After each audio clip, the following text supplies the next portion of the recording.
So guys, एरन और Mikasa का complex relationship भी उन रीजंस में से एक है जिसकी वजह से ईओटी एंडिंग को हेट मिली। बिकॉज चैप्टर 139 के एक पैनल में एरन आर्मिन के सामने मिकासा को लेकर अपनी ट्रू फीलिंग शो करता है। इससे पहले एंटायर सीरीज में एरन ने कभी भी मिकासा को एज अ लवर ट्रीट नहीं किया। On the other hand Mikasa ने एरन को लेकर कई बार अपनी फीलिंग शो की हैं, बट जब एरन ने उससे पूछा कि वो एरन को क्या मानती है तो उसका रिप्लाई था हाफ ब्रदर। मेरा मतलब है कि family. And according to some AOT readers in chapter 139 Eren का लव एंगल जबरदस्ती इन्वॉल्व किया गया था and actually Eren never loved Mikasa. On the other hand कुछ रीडर्स बोलते हैं कि चैप्टर 139 में एरन का मिकासा के लिए सिम्प करना उसके कैरेक्टर को कंप्लीटली बर्बाद कर दिया। In this video we will talk about Eren Mika love story in depth and we will dig out whether it was forced और it was a genius of Isayama. अब video को start करते हैं। So hey guys, welcome to the video. अगर आप channel पर new हो और आपको ऐसे ही इन डेप्थ AOT वीडियोस चाहिए then make sure to subscribe the channel and turn the bell notification on. Now without further ado, let's cut the crap and start the video. चलो भाई। सबसे पहले हम मिकासा के केस को consider करते हैं। मिकासा सीजन 1 से एरन को लेकर एक्स्ट्रा पॉजिटिव रही है। जब कभी एरन को कोई डिफरेंट स्क्वाड असाइन हुई फॉर अ मिशन, मिकासा की टेंशन बढ़ जाती थी। इसके अलावा सीजन 1 में जब एरन को वो दादाजी टाइटन निगल जाता है, Mikasa even tried to attempt suicide, वो भी ट्रक के नीचे आकर। अबे क्या बोल रहा हूँ मैं? मेरा मतलब है कि टाइटन्स के पैरों के नीचे आकर। उसका एरन के लिए इतना कंजर्वेटिव होना क्लियरली इंडिकेट करता है उसका affection towards Eren. But multiple time जब भी उससे पूछा गया कि what is Eren for her, she always said a family member. That's my girl.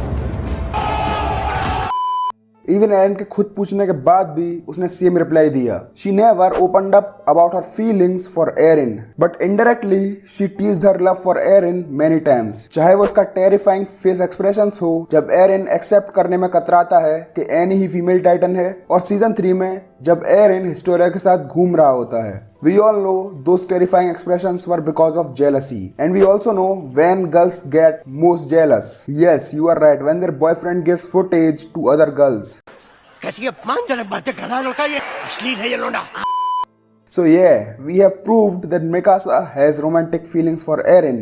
Jokes aside, हम सब जानते हैं Mikasa की feelings Eren के लिए। She always placed Eren before her life, and we have seen her depression when Eren left her and went berserk in Levario. But since Eren never showed much romantic feelings for her, maybe इसलिए जब भी उससे पूछा गया कि वो Eren को क्या मानती है, she always said a family member. Actually, Mikasa fell in love with Eren at the age of 9. जब Eren ने उसे human trafficking गैंग से बचाया था। AOT मांगा चैप्टर 50 में मिकासा बोलती भी है कि एरन इज द सोल रीजन जिसके लिए उसकी लाइफ डेडिकेटेड है।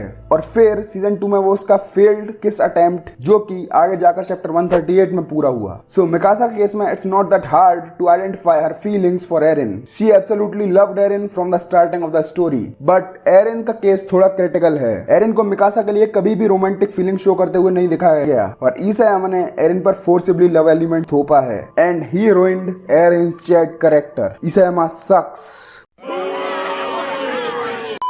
तुम लोग को क्या लगता है? मैं ये कहूंगा, actually there is a lot more to Eren's character. Eren cared about Mikasa since season 1। For example, season 1 में जब पता चलता है कि एरन एक टाइटन है तो एल्डियन आर्मी एरन को कोर्ट में लेकर कैप्चर कर लेती है और फिर उसे एक रस्सी से बांध लिया जाता है। देन मिलिट्री पुलिस वाले मिकासा को सस्पेक्ट करने लगते हैं कि अगर एरन टाइटन है तो उसके साथ ही भी टाइटन हो सकते हैं, और इस चीज को सुनकर एरन काफी फ्यूरियस हो जाता है। अगर ये चीज आपको कन्विंस करने के लिए इनफ नहीं है, देन सीजन 2 में there was a scene when Hannes was eaten by Dina Fritz smiling titan. हालांकि एरन मिकासा के किस अटेम्प्ट को फेल कर देता है, बट वो मिकासा को बोलता है कि जब भी उसे वो स्कार्फ रोल करने की जरूरत होगी, he is ready to do that, और वो चैप्टर 139 में वो करता भी है।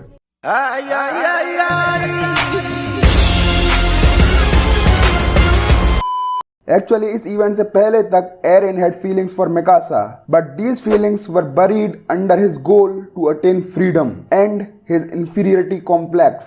जी हाँ, एरन को मिकासा की ओवर प्रोटेक्टिव नेचर एक इंफीरियरिटी कॉम्प्लेक्स जैसा फील कराती है, और उसे लगता था मिकासा उसे यूजलेस समझती है, तभी वो उसके लिए इतना ज्यादा ओवर प्रोटेक्टिव है। बट सीजन 2 के लास्ट में हानेस की डेथ के बाद एरिन और मिकासा के बीच में जो कन्वर्सेशन हुई, उसके बाद एरिन एक्सेप्टेड मिकासा और उसे पता चल गया कि वो एरिन के लिए इतना ओवर प्रोटेक्टिव इसीलिए नहीं है क्योंकि एरिन यूजलेस है, बल्कि इसीलिए है बिकॉज शी लव्स एरिन। और उसके बाद सीजन 3 में एरिन ने कभी मिकासा को नहीं बोला कि मिकासा उसके लिए ओवर प्रोटेक्टिव होना छोड़ दे।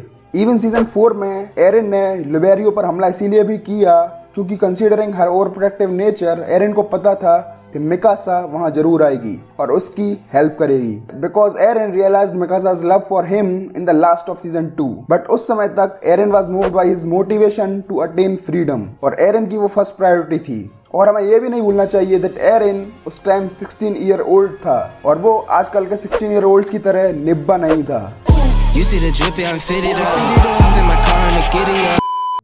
इसके बाद एओटी का one of the most impactful movement आता है जब एरिन मेडल सेरेमनी के दौरान हिस्टोरिया के हाथ को किस करता है। उस इवेंट के बाद Eren started to move forward. सबसे पहले वो उन चीजों को चेंज करने की कोशिश करता है जो कि उसने फाउंडिंग टाइटन एक्टिवेशन के दौरान देखी थी। एरिन सीजन 3 के एंड में बोलता भी है कि अगर हम हमारे एनिमीज को मार दें तो क्या हमें फ्रीडम मिल जाएगी। बट देन एरिन को रियलाइज होता है कि हिस्टोरिया के हाथ को किस करने के दौरान जो चीजें उसने देखी थी वही सेम चीजें हो रही हैं and he can't change the future. At the age of 19 Eren धीरे धीरे सब कुछ समझ जाता है और उसे मिकासा के लिए उसके लव इमोशंस भी समझ आ जाते हैं। याद है वो ट्रेन वाला सीन जब दोनों कैसे ब्लश कर रहे थे।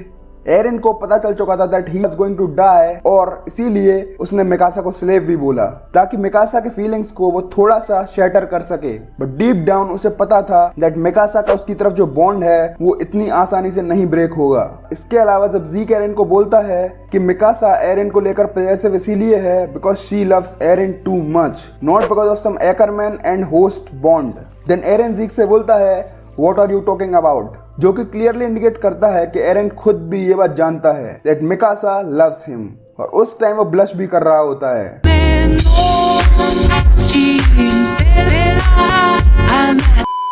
इसके बाद चैप्टर 121 में जब एरिन और ज़ीक पास में गिरशा की मेमोरीज के अंदर जाते हैं तो वहां वो दोनों गिरशा की डिफरेंट मेमोरीज को देखते हैं। लेकिन जब छोटा एरिन मिकासा को स्कार्फ बांधता है उस मेमोरी पर हमारा एरिन ठहर जाता है। फिर ज़ीक उसे आगे बढ़ने को बोलता है और तब एरिन आगे बढ़ता है। यहाँ तक इसायामा ने एरिन और मिकासा की लव स्टोरी को काफी अच्छे से बिल्ड किया है। कैसे एरिन जब बच्चा होता है ही केयर्ड अबाउट मिकासा बट उसका इंफीरियरिटी कॉम्प्लेक्स उसे हर्ट करता है और उसे लगता है मिकासा उसे कमजोर समझती है। फिर वो मिकासा को धीरे धीरे समझता है और उसके बाद वो मिकासा की ओवर प्रोटेक्टिव नेचर को एक्सेप्ट कर लेता है। देन उसे फ्यूचर दिखता है और वो अपना फेट एक्सेप्ट कर लेता है। वो अपने फेट को बदलने की कोशिश तो करता है बट एट द एंड उसे पता चल जाता है कि वो फेट चेंज नहीं हो सकता।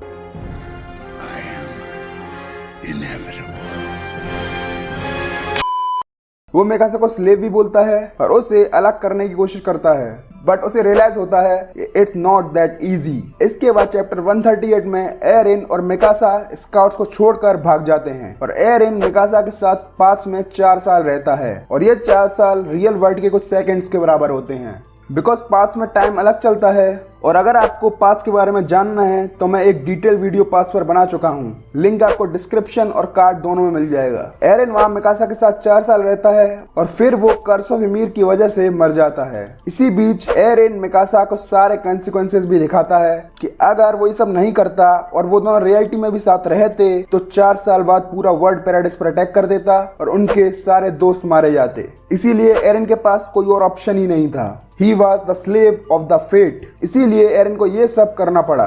सो कुछ लोग बोल रहे थे कि एरिन और मिकासा की मीटिंग शो नहीं की गई। सो गाइस वो चैप्टर 138 में शो कर दी गई थी और एरिन ने इंटेंशनली मिकासा को वो मीटिंग दिखाई ताकि मिकासा एरिन को मारने के लिए कन्विंस हो पाए। इसके बाद चैप्टर 139 का वो पैनल आता है जहाँ एरिन आर्मिन को बोलता है कि वो नहीं चाहता कि मिकासा किसी और के साथ रहे, एटलीस्ट 10 साल तक तो नहीं।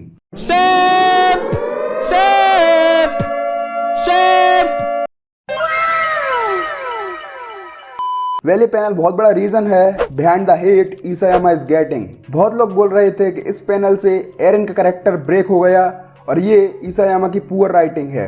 बट मुझे ये पैनल इसायामा का one of the most genius panel लगता है। क्यों? तो सुनो। एरन वाज अ 19 ईयर ओल्ड और उसका वो चैट बेडस कैरेक्टर चेंज ही इसीलिए हुआ था ताकि वो आगे बढ़ सके और I must say he can move forward until वो उसका प्लान एग्जीक्यूट ना कर दे। इस पैनल तक एरन नियरली अपना पूरा प्लान एग्जीक्यूट कर चुका था और उसे ये भी पता था कि अब वो मरने वाला है, तो अपने बेस्ट फ्रेंड के सामने, जिससे उसने पता नहीं कितने दिनों से अच्छी तरह से बात भी नहीं की, उसके सामने एरन के इमोशंस का बाहर आना is pretty realistic to me. Eren भले भी कितना ही कोल्ड कैरेक्टर की तरह शो किया गया हो, बट अंदर से अभी भी वो हमारा पुराना केयरिंग एरन येगर ही है, जिसके लिए उसके दोस्त सबसे ऊपर आते हैं। इसे हमने एरन और मिकासा की लव स्टोरी काफी ब्यूटीफुली शो की है। ये love story through out the story develop हुई है, बट उसे एक्सपोजर एंड में दिया गया है और इसीलिए मैं एरन के कैरेक्टर को काफी कॉम्प्लेक्स कैरेक्टर कंसीडर करता हूँ और इस लव स्टोरी को a genius of Hajime Isayama. So guys, that was it for the video।